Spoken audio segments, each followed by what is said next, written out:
Hello everyone, welcome back to my channel. We got another week of news, and first off I'm going to talk about Back 4 Blood. You'll get to hear my thoughts about the game, and then we'll follow up with a bunch of news that happened this week. So to first kick off this video, I'd like to talk about Back 4 Blood. Basically, Turtle Rock Studios' spiritual successor to Left 4 Dead 2. Now, what do I think about it? It's fun. I think it's decent fun if you're playing casually, but if you're going to play on the much higher difficulties or play more hardcore, there's a ton of things I think could be improved and or just scrapped for the final game. Now, what am I talking about exactly with the difference between casual and the more professional play, quote unquote? Well, for casuals, if you play on the lowest difficulty, yeah, that game's a cakewalk. The main ogre boss gets taken down very quickly. The enemies don't hit that hard. You can kill them also very easily, and you get like 50 extra health, so instead of having a base 100, you have a base 150 health. So if you're playing casually and you're just playing with friends, you'll have a grand old time. It'll just be fun. But once you start getting to the middle difficulty and the nightmare mode, that's when the game becomes a little more flawed. Due to the multiple systems in the game, such as stamina, it sometimes just feels awkward to play. Particularly, I get why they have the stamina mode, or the stamina bar, but it's a little bit awkward in practice. Particularly with how it also ties in with the melee combat. Now, melee combat is kind of just like Left 4 Dead 2. You have your regular melee weapons you can swing around and hit things, and it works all fine and dandy, but the amount of damage is also tied to how much stamina you have. So, I get they're trying to prevent people from just speed running the game and just get to the end of the level or get to the next section, or get to the finale section. And I understand that, but once you run into like an enemy horde, if you don't have stamina to use your melee weapon, you have to try to reserve to your guns, and it doesn't feel that great. So you have to play either very slowly or be prepared to just shoot everything and not use melee weapons. And I don't think that's a great idea. Jumping is also tied to your stamina bar, and that also does hurt the flow of the game a little bit. And so, all these systems don't exactly make the game bad, but it does make the game more awkward to move. Now, to the gunplay, it feels fine, except when you get to the ADS speeds, and this is where I feel like it's a little slow. I know some other people have talked about how it's really bad, and I'm not inclined to completely disagree. But I do feel like it's somewhat taken out of context, slightly. But I do understand that it does tend to lead the game also in a slow direction, too. With, like, the stamina bar, you can't really run and gun. You have to kind of aim down sights to actually accurately hit things. And another issue that I found was that the scopes didn't even make the guns accurate. Sometimes the bullet would literally fly 5 meters to the left instead of down where I, aimed. And this wasn't even me spraying the weapon and the bullets could go anywhere. It's literally first shot I missed. And so I just think that a combination of all these game systems don't really make the game feel great if you're trying to play on a much higher difficulty. So sure, the stamina bar doesn't really matter if you're on a lower difficulty. Why? All the enemies die very, very quickly, and probably one melee swing will just get rid of a whole horde of zombies. But when you play on the medium difficulty and the nightmare difficulty, yeah, these systems tend to now become a much of big hindrance. And so, while overall, if you're just playing for the shits and giggles, game's great, but when you're playing on higher difficulties, yeah, the game tends to, I think, fall apart at the seams slightly. Now, is it awful? No. But it just becomes a little bit awkward to play. And I just think that if Turtle Rock Studio wants to make the gameplay flow better, they either need to increase the amount of stamina you have or not tie the damage to the melee of how much stamina you have. And like a few other things with like the ADS speed, the attachment system, particularly the fact you can't remove attachments from your guns to add to, new guns. I think that's really dumb in my opinion, but, who do I know? And a few other changes that would make the game flow better.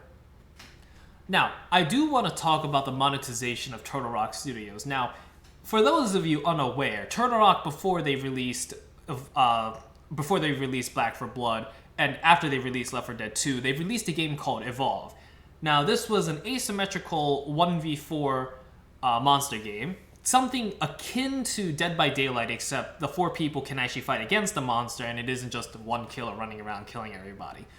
And so, if you know anything about Evolve's monetization system, it was pretty bad, let's just say. there was like 3 different editions, so much DLC when the first game first released, and it was just confusing. And so Turtle Rock's kind of falling back into the same stride, particularly with the map packs and whatnot. Sure, they have 3 editions: the regular, upgraded, enhanced edition, and then the ultimate edition. Yeah, that's already confusing enough as it is, and then it gets even worse with the map packs. And sure, if one person has the DLC, everybody can play the maps, but like in 2021, having map packs, even COD got rid of that. And this is Activision Blizzard we're talking about. And so I don't know what they're thinking, but they're trying to essentially get people to pay for the DLC, and it's just like, guys, that's not how you're supposed to do it. On top of that, supposedly you can get cards for getting the Ultimate Edition too, and that really leans into a pay-to-win kind of situation. Now, of course, it is PvE, very similar to how Warframe does. You can buy things in Warframe that accelerate your progress and whatnot, but is it going to really like make you better at the game? Not particularly, because other people can get to that same position as you are, you know, without having to pay money for it. And so it doesn't feel that great either. With the whole, you have to pay for cards, and then also you have to play the game more to get better cards. I just don't think that's a great idea necessarily. I do get why, at least with the the game more to get better cards. I get that system, but to pay for the cards, or at least some of them with the Ultimate Edition, ooh, yeah, I don't think that's a great idea. Oh, and another thing I did forget to talk about, if you look at the annual pass, it says there are 3 upcoming downloadable content drops with new story, playable characters, special mutated written, and more. And what? Why are you even like map packs? I mean, you could try to do that, but I still think that's really bad, particularly when map packs have basically become obsolete in 2021. But now that I look at it, new playable characters, special mutated written, and more? Like, what? Why? And I guess you don't have to pay for cards in the Ultimate Edition, so that was my bad. But why are you doing this? This is literally awful monetization of the game. I just think that people are going to drop 60 and just not buy the DLC. I don't think people are going to be willing to pay for that. And with the modding scene being shut down by Turtle Rock, we know why they're doing it. It's just so that they can sell DLC. And so yeah, I don't know if this game is going to do well after release. So I know there's a ton of hype for the game. People love the game. So the game is going to probably sell really well. But is it going to be like evolve and completely drop off the face of the planet in like a year? Or is it going to really sustain itself somehow? I don't think it will, though, with the annual pass. Sure, people might play just the base game and that's it, but I don't think anybody's going to really buy the annual pass. But what do I know? I don't know how people are going to do things, so if they do, then they will. But otherwise, I don't know. So, let me just quickly recap my thoughts. Back 4 Blood seems to be a competent PvE shooter, and it feels relatively okay if you're playing on the easiest difficulty, but once you get higher, the systems in the game seem to be very poor when combined all together. And so I feel like the systems can be fixed. I think it is very possible to make the systems feel good while also presenting a challenge to the players. But my biggest issue at this point really is the monetization of the game, with having already 3 editions, an annual pass, and a bunch of all these other things. And the fact they also dropped mod support for the game by saying, yeah, you're just not going to be able to do it, so they could sell DLC. So, yeah, this game, it could do well on release, but how well will it last? I don't know. And particularly with the fact that you really can't play solo because the bots are awful in the game. And also they said we are going to have to put in a system for solo later. It's just like, guys, really? What are you doing? So obviously, the game's monetization, a few systems I think need to be addressed, but, you know, the game has potential. It does. How long will it last? Will it just be a one-and-done game? You know, pick it up on sale for $20, $15 and just play through it once with your friends? Or is this going to actually have some staying power even with an annual pass and the like? I'm not sure. And I don't have high hopes for the game, honestly. So, I hope the game does well. Of course, I don't want to be negative, but it's just that all the systems that are currently going on, yeah, it doesn't really show that much promise in my opinion. So hopefully I'm proven wrong though. Maybe this annual pass will just be, just to help support the devs one time, but knowing Turtle Rock with Evolve, this will probably not be the situation. But, as I always say, we'll have to see in the future whether or not this does prove to be detrimental or if it somehow helps Turtle Rock. So, I don't know. Anyway, hopefully I'm wrong and the game does well and the monetization is great for this game, but I don't know. But so, that's my thoughts on Back 4 Blood.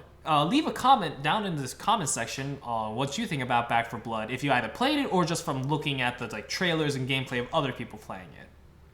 Oh, and before I end this, why is there no PvP campaign mode? Why is there only a PvP survival mode? What? Why would you not have that? It's literally just, what is going on here? What are you people doing at Turtle Rock? So first, to get through the negative news first, T-Mobile has removed their sponsorship from Overwatch and Call of Duty leagues, and this is a pretty huge deal. Since the lawsuit against Activision Blizzard has been filed, not only have people called for boycotting their games, but now big companies are pulling out of sponsorships from the Activision Blizzard leagues for their games. And so, if this trend continues, this is going to prove to be very, very detrimental to the longevity of the leagues, but also the money source that Activision Blizzard get from hosting these leagues. And so, I think this is a good change to help try to move Activision Blizzard towards, fixing their issues, but they probably won't, at least if we can look at other past game studios, they don't change that often, but I am hoping that they do change.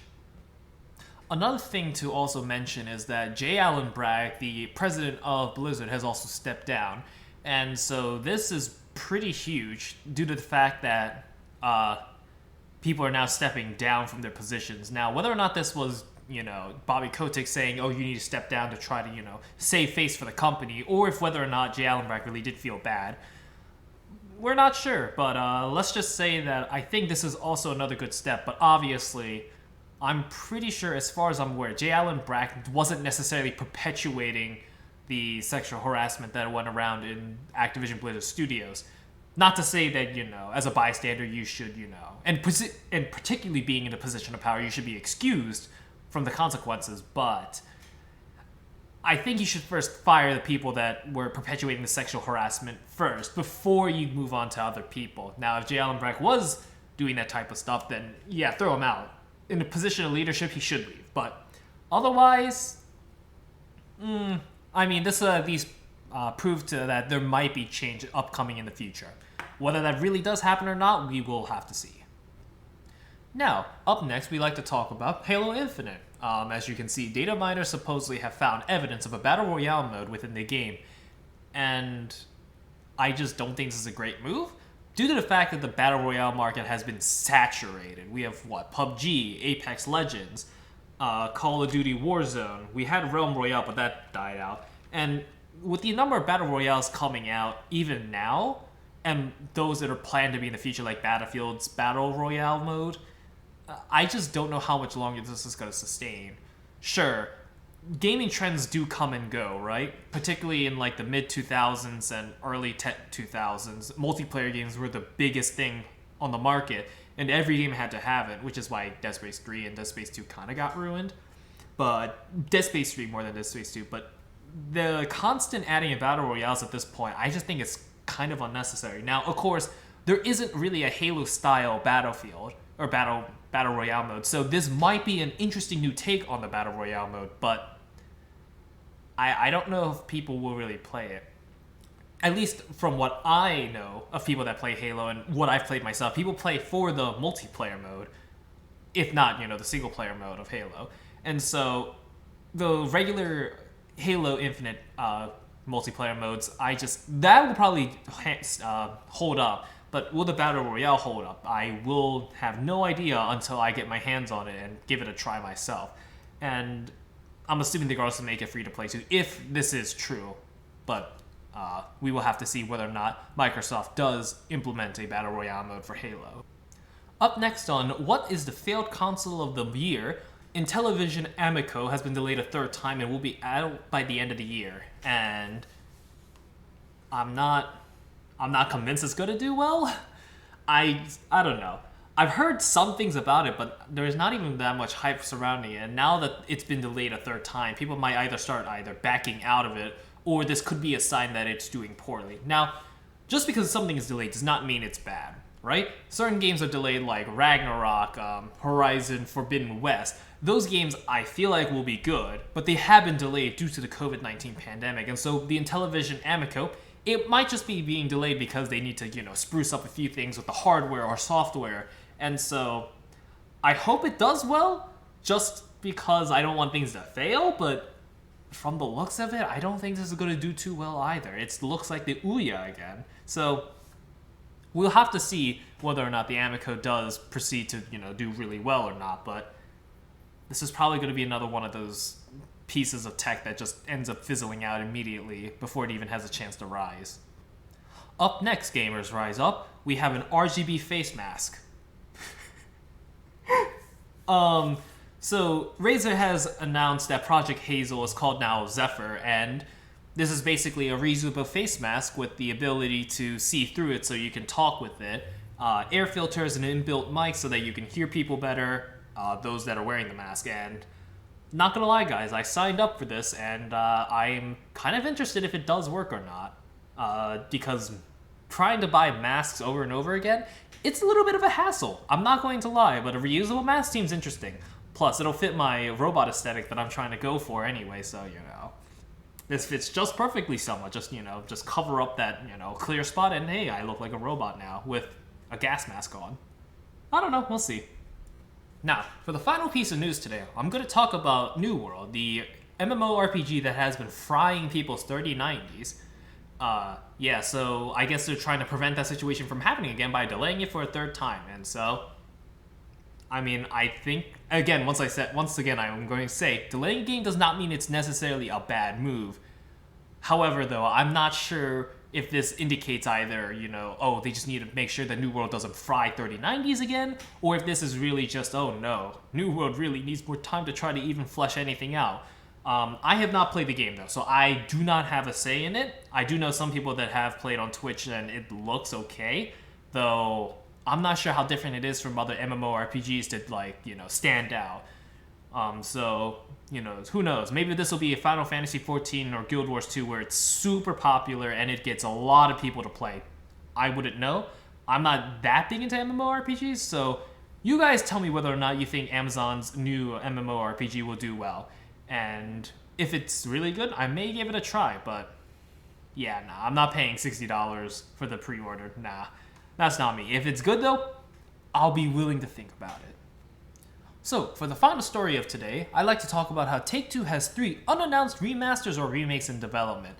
During a Q1 2022 earnings call, basically at the bottom of a slide called Pipeline Details, the company has 6 iterations of previously released titles in development. And so we know 3 of them already. Grand Theft Auto 5 Expanded and Enhanced, Kerbal Space Program for current gen systems, and a standalone version of GTA 5's online mode. But 3 are unknown. Now, Take-Two has a ton of studios under them, such as Rockstar, Gearbox, and so exactly what's going to be coming out, we're not sure, but people think it might be a new BioShock or a re-release of the BioShock games, either like a remaster of the first game, or second, or maybe even Infinite. It could be Mafia related, in reference to the Mafia games, but they already had a remaster, kind of. They might remaster Bully for like the second time. They might remaster the original Red Dead game, or have a re-release of the Max Payne games. Now, we're not entirely sure exactly what they're referencing here with re-releasing games that already hit the market, but I am interested to see whether or not maybe they might do, a re-release of the original Borderlands, maybe an updated version of Borderlands 2, maybe, but I don't think the Borderlands series is going to get touched, though, probably. It's already stylized enough, and they just might update it a little bit to work with current systems and Windows 11 whenever that comes out. But yeah, it's interesting to see what they're going to potentially do in the future, and I'm a little hopeful that maybe they'll bring life to a new game series and they might, release a new game. Like BioShock, for example. Infinite was the last game of the series, and we haven't heard anything since. Maybe Mafia gets a remaster of the second game, because I know they had a remaster of the first game, so there might be a fourth Mafia game. Who knows? But so, I'm not entirely sure what Take-Two is going to do with the 3 unannounced games, but it will be interesting to see what direction they'll take. But honestly, just release new games. Come on, guys. Let's not just, release remasters and remakes. That's something EA would. So, that's the end of this week's video. Blizzard Activision is continuing to stumble over themselves and also get hit with multiple repercussions for their actions. I do hope the lawsuit goes through, though, and also proves that Activision Blizzard have done bad things, and so that we could reprimand them. And I also hope that the general public doesn't try to defend them, because I know there's some clowns that are saying, like, oh, it's not that bad. Yeah, somebody killing themselves is not that bad. Sure, okay, bro. But so, besides that, there's some interesting news with a few games delays, a new console coming out from Intellivision and Amico. So, yeah, there's some very interesting things happening, but I'm just not sure how much of it will succeed and how much of the game delays will actually, prove to be good or detrimental. So, we'll see if anything more interesting happens than just, games being delayed again. Who knows? Maybe a shadow drop of a new game that comes from a big studio. Who knows? But, yeah. Anyway, like, favorite, comment, and subscribe. And, I'll see y'all next time.